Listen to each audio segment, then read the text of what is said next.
Hi, my name's Tom, and this is my now restored 1903 Farrand pump organ.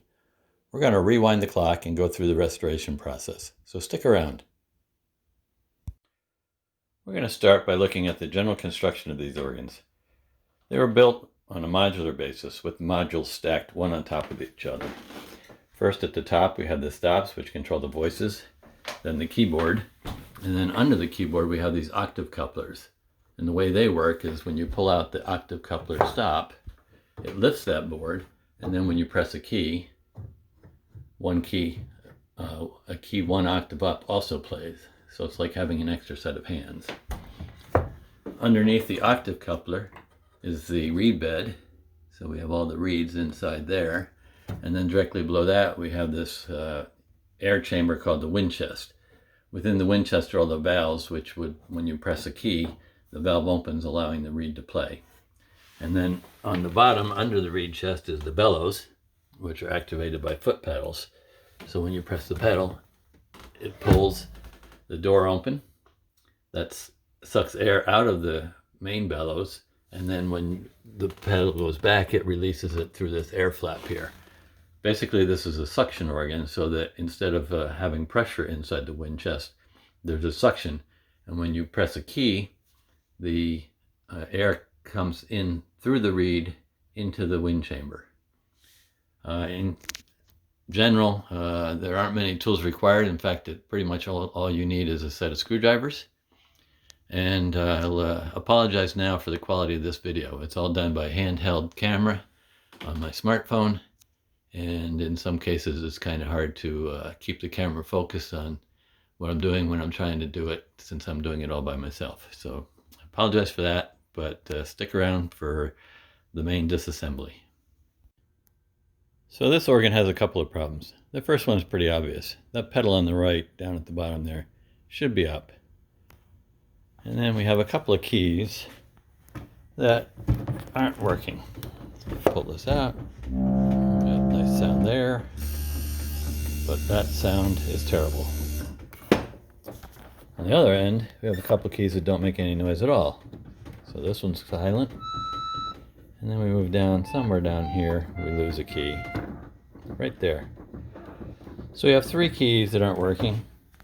We'll figure out why they aren't working, and hopefully we get them fixed.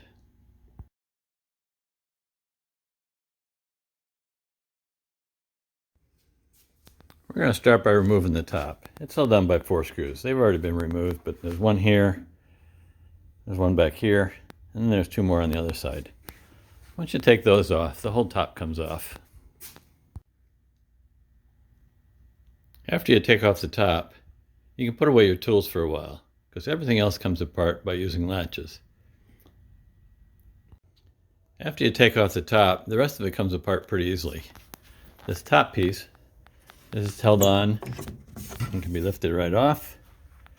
As you can see, it's just held on by little clips that engage the pins.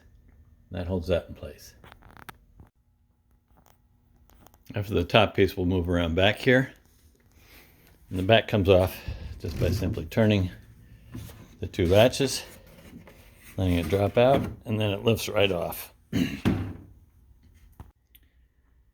Next is the keyboard cover. It has the arms here on the left and right that help it smoothly go forward. But those arms can be released just by turning the latch there, and then that lifts off. The same on the other side. Lift that. And now it's ready to come out. Front here, this lower key's just below the keyboard. Has 2 spring-loaded clips. One is right here, you push it in.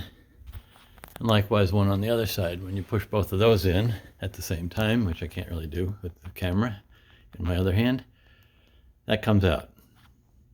So I set the camera down, release the latches, and now this piece can just come right off. And once it's off, it lifts out. You can see the latch on the end there. And then it has a couple of pins on the bottom that engage the holes. Now this whole bottom front piece comes out as well. If we look up under here, we can see this bar here. We give that a turn.